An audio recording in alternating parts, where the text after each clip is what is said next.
Sesungguhnya kami sudah memberikan nikmat yang begitu banyak kepadamu, maka hendaknya kamu menegakkan sholat dan jangan lupa untuk berkurban.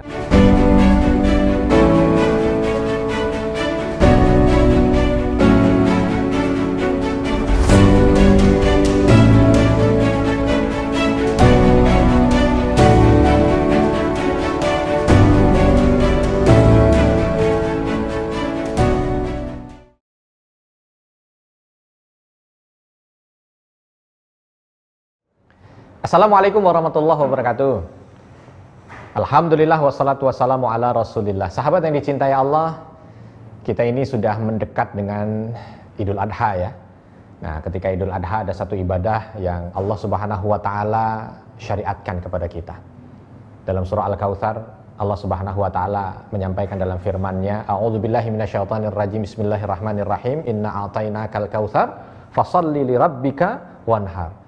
Sesungguhnya kami sudah memberikan nikmat yang begitu banyak kepadamu, maka hendaknya kamu menegakkan sholat dan jangan lupa untuk berkurban. Nah, dari sini kita memahami sahabat yang dicintai Allah bahwa berkurban ini merupakan syariat yang disyariatkan di masa ini, sekarang ini gitu.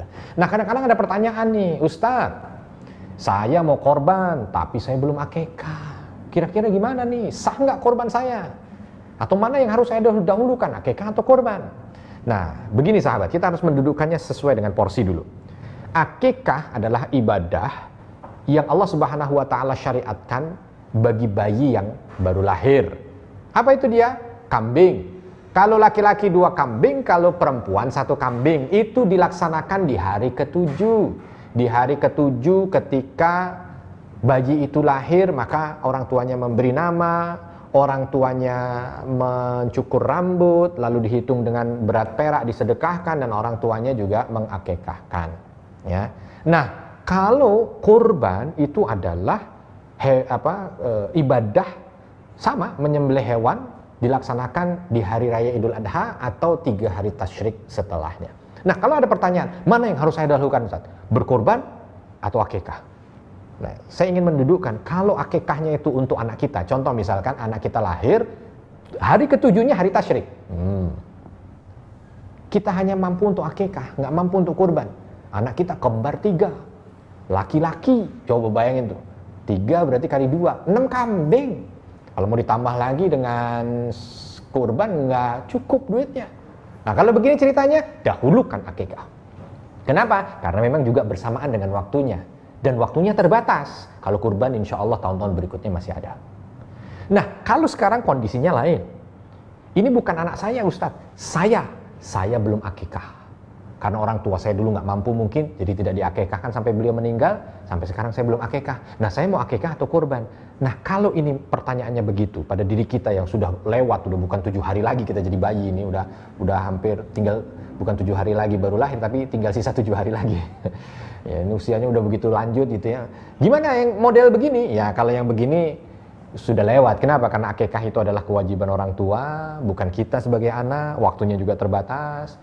Ya, 7 hari. Ya, walaupun beberapa ulama ada yang menambahkan 14 hari, 40 hari, atau sampai ya selama dia masih hidup masih rohin, tergadai. Ya, kalau dia ingin menebusnya dengan akikah yang dia berikan, alhamdulillah, itu kebaikan.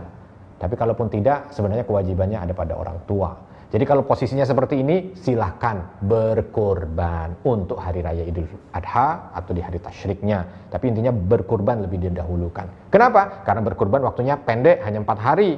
Sedangkan akikah masih punya waktu batas yang 11 bulan berikutnya. Artinya insya Allah, jika punya niatan betul ingin melakukan 2 kebaikan ini, ya itu akan menjadi sesuatu yang dimudahkan oleh Allah Subhanahu wa taala. Mungkin ada juga yang bertanya, gimana Ustadz kalau saya tetap kurban tapi akikahnya juga saya kerjakan. Punya duit? Punya. Bagus, nggak apa-apa. Tinggal dibedakan saya, ini untuk kurban, ini untuk akikah. Ya. Kalau memang kita punya keleluasaan, silahkan. Mudah-mudahan yang sedikit ini juga bisa memberikan satu pemahaman kepada kita berkaitan tentang gimana dengan akikah dan kurban. Atau mungkin ada juga yang bertanya, Ustadz saya gabungin aja deh niatnya. Ya. Jadi 2 kambing, ini buat akikah saya, sekaligus kurban. Boleh atau tidak? Kan sama boleh menggabungkan puasa Senin Kemis dengan puasa Syawal misalkan, atau puasa tengah hari kan sama-sama puasa. Nah, boleh atau tidak? Tidak, karena berbeda. Kalau kurban itu punya definisi tersendiri, akikah juga punya definisi tersendiri. Berbeda dengan puasa. Kalau puasa satu definisinya, menahan makan dari imsak sampai berbuka, itu definisinya sama, mau puasa apapun, ya kan? Nah, kalau berkurban ada perbedaan, maka tidak bisa dijadikan satu. Insya Allah silahkan bagi sahabat-sahabat ya yang ingin bertanya kepada kita, nanti tulis saja di kolom komentar di bawah ya, pertanyaan-pertanyaan sahabat, saya akan mencoba untuk menjawabnya, dan mudah-mudahan dari pertanyaan itu memberikan manfaat untuk yang lain ya, karena insya Allah ilmu itu datang dari pertanyaan. Ya, kalau kita bertanya dan orang lain bermanfaat bagi mereka, maka Masya Allah pahalanya juga kita akan mendapatkannya. Sekian, sekali lagi semoga bermanfaat. Assalamualaikum warahmatullahi wabarakatuh.